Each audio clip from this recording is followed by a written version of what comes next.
Hello. Hello. Very good indeed, Prime Minister. Okay. Very good to see you. Good to Are see we you. all recording and ready to go? Yep. Then, just let the door shut, then let us begin. Prime Minister, what's the British government's assessment of what's happening in Afghanistan? Who is in charge, and have you just presided over a rout? I've just been in charge of another Cobra meeting because, as you rightly say, Sam, the situation in Afghanistan continues to be extremely difficult, getting more difficult, I would say. And our priority is to make sure that we deliver on our obligations to UK nationals in Afghanistan, to all those who have helped the British effort in Afghanistan over 20 years, and to get them out as fast as we can. So the ambassador is working round the clock, has been there at the airport to help process the applications. As you know, about 2,000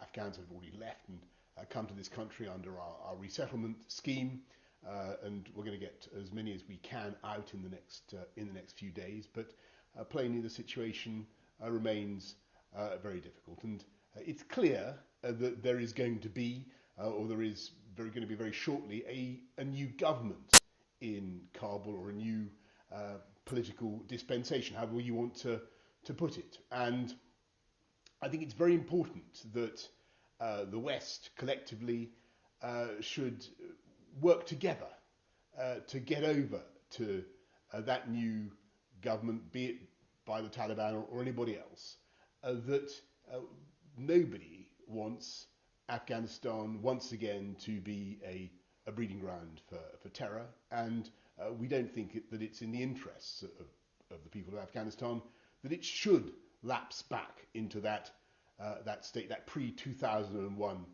state. And so what the UK will be doing is working with our partners in the UN Security Council, in the P5, to get that in NATO. There's a North Atlantic Council on Friday to get that message over. We don't want anybody bilaterally recognising the Taliban. We want a united position amongst all the like-minded, as far as we can get one, so that we do whatever we can to prevent Afghanistan lapsing back into being a breeding ground for terror. From what you've just said, Prime Minister, it sounds like your number one priority for Afghanistan is making sure it doesn't become a breeding ground for terrorism. Have you just thrown human rights out of the window? Or are you just going to beg the Taliban that there's in some way kind of Taliban 2.0, a new, shinier, nicer version of what we saw that you said was unacceptable in the Commons 5 weeks ago? I think we need to see, of course, we continue to attach huge importance to human rights, to equalities. Think of everything that the UK has helped to achieve over the last 20 years, the sacrifice of that mission. A lot of women and girls were educated thanks to the efforts of the UK. Human rights, equalities were promoted and protected in a way that Afghanistan hadn't seen before. Of course, we don't want to see that thrown away. And what we're trying to do now is to concert the rest of the like-minded around the world, of whom there are a great many, to make sure that we don't prematurely, bilaterally recognise a new government in Kabul without forming a common view and setting the same conditions about how that government should behave. And yes, of course, it's not just about terrorism, it's about human rights and many other things. Prime Minister, there are perhaps thousands of British nationals in Afghanistan. Most Americans are going to be withdrawn before Tuesday. You're relying on commercial aircraft to get many of them out. That's not going to happen. How are you going to speed it up? And have you got a time commitment? And can you say how many people are there? I can certainly say, Sam, that we've already got a large number of Afghan nationals out. We're working very fast on all the UK nationals, on all the consular cases, and they're coming forward in numbers at the moment. But I do appeal to all those who have yet to make themselves known to us at the airport to come forward. But we certainly have the means at the moment to get them out. It's just a question of making sure that they're able to do it over the next few days. Don't you worry that could turn into a sort of hostage situation where the Taliban keep them in Afghanistan? The stakes could escalate really quickly when it comes to British people in Afghanistan. I think that the teams that we've got on the ground there in Kabul Airport and Hamid Karzai International Airport are doing an outstanding job in pretty difficult circumstances. There's clearly a change of regime now happening in Afghanistan that has implications for the UK presence, for the platform that we've had there for some years. But don't forget, Sam, what all our viewers know, the UK presence has been very, very substantially reduced since 2014.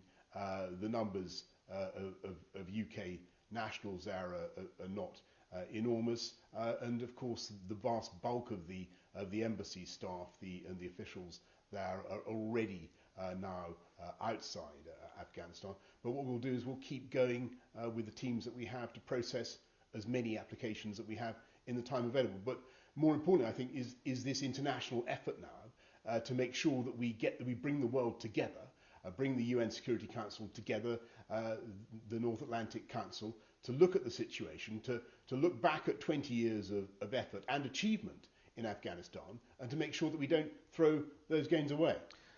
Refugees. Canada has said it's going to let in 20,000 Afghans. Can you match that? Because at the moment the signals coming out of the British government are that they're worried about the signal that letting too many in might send, and we're cancelling scholarships for Afghan nationals who are going to come here to study. Is that really the kind of global Britain that you want to project? Well, Sam, don't forget we've already received, I think, 2,000 or 1,978 Afghan nationals as part of our Afghan resettlement program, and I think we can be pleased with that. So it's a good waymarker. I imagine more to come. And on your point about scholarships, I think that is very important. There are, as you know, 34 Chevening scholars right now in Kabul. We do want to make sure that they're able to come, and so we're accelerating, doing whatever we can to accelerate their visas to get them over as well.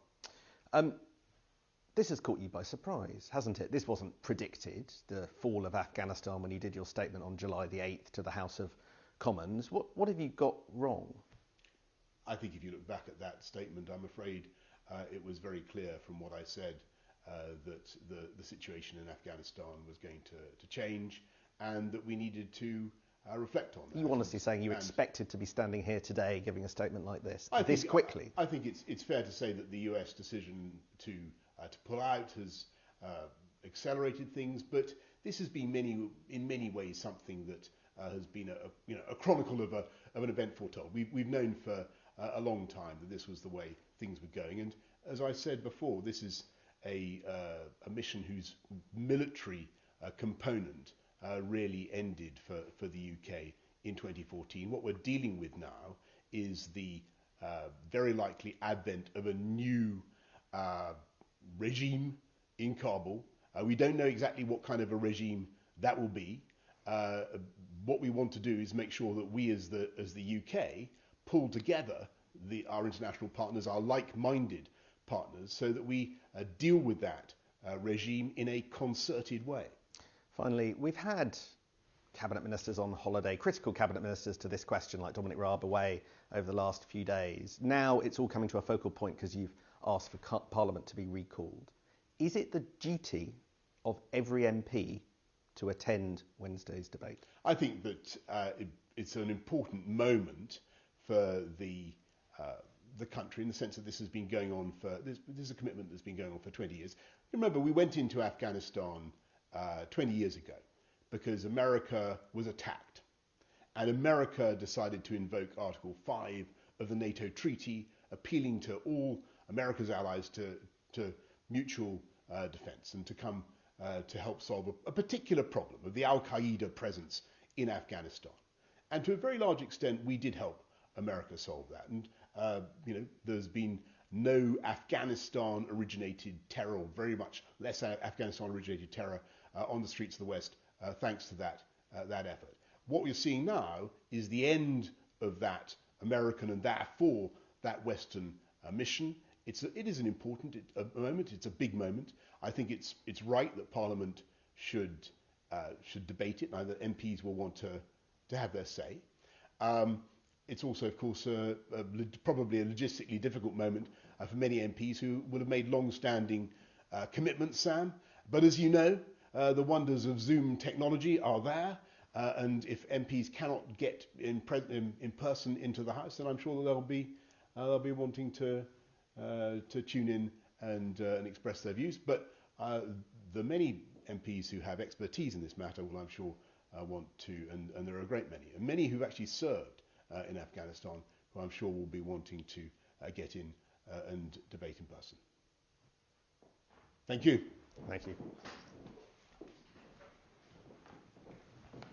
Turn off the light, I think.